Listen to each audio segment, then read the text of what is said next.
Hi everybody, it's time for chapter 8. Now if you remember, Aunt Spiker and Aunt Sponge were trying to come up with an idea of how they could make money out of the giant peach, so we'll find out if they come up with something. The news that a peach almost as big as a house had suddenly appeared in someone's garden spread like wildfire across the countryside, and the next day a stream of people came scrambling up the steep hill to gaze upon this marvel. Quickly, Aunt Sponge and Aunt Spiker called in carpenters and had them build a strong fence round the peach to save it from the crowd. And at the same time, these two crafty women stationed themselves at the front gate with a large bunch of tickets and started charging everyone for coming in. "Roll up, Aunt Spiker yelled. "Only 1 shilling to see the giant peach. Half price for children under 6 weeks old. One at a time, please. Don't push. You're all going to get in. Hey, come back there. You haven't paid." By lunchtime, the whole place was a seething mass of men, women and children, all pushing and shoving to get a glimpse of this miraculous fruit. Helicopters were landing like wasps all over the hill, and out of them poured swarms of newspaper reporters, cameramen and men from the television companies. There's a good picture there, look. You can see Aunt Spiker in the middle and the helicopters in the sky. "It'll cost you double to bring in a camera," Aunt Spiker shouted. All right, they answered. "We don't care." And the money came rolling into the pockets of the two greedy ants.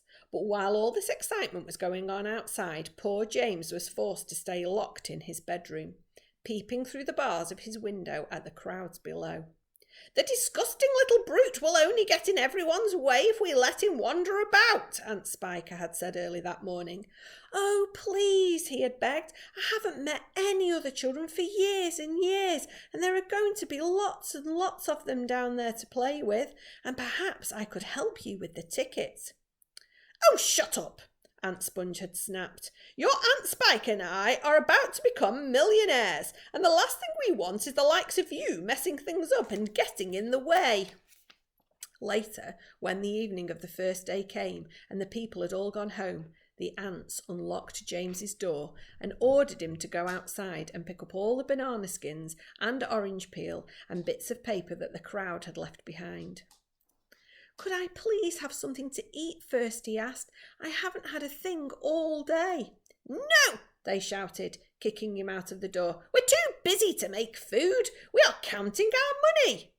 "But it's dark," cried James. "Get out," they yelled, "and stay out until you've cleaned up all the mess." The door slammed. The key turned in the lock. Chapter 9. Hungry and trembling, James stood alone, out in the open, wondering what to do. The night was all around him now, and high overhead a wild white moon was riding in the sky. There was not a sound, not a movement anywhere. Most people, and especially small children, all often quite scared of being out of doors alone in the moonlight. Everything is so deadly quiet, and the shadows are so long and black and keep turning into strange shapes that seem to move as you look at them, and the slightest little snap of a twig makes you jump. James felt quite like that now. He stared straight ahead with large, frightened eyes, hardly daring to breathe. Not far away, in the middle of the garden, he could see the giant peach towering over everything else. Surely it was even bigger tonight than ever before, and what a dazzling sight it was. The moonlight was shining and glinting on its great curving sides, turning them to crystal and silver. It looked like a tremendous silver, silent, mysterious ball with curving sides. And then, all at once, little shivers of excitement started running all over the skin on James's back. Something else, he told himself, something stranger than ever this time, was about to happen. He was sure of it. He could feel it coming. He looked around, wondering what on earth it was going to be. The garden lay soft and silver in the moonlight. The grass was wet with dew, and 1,000,000 dewdrops were sparkling and twinkling like diamonds around his feet. and now suddenly the whole place, the whole garden seemed to be alive with magic.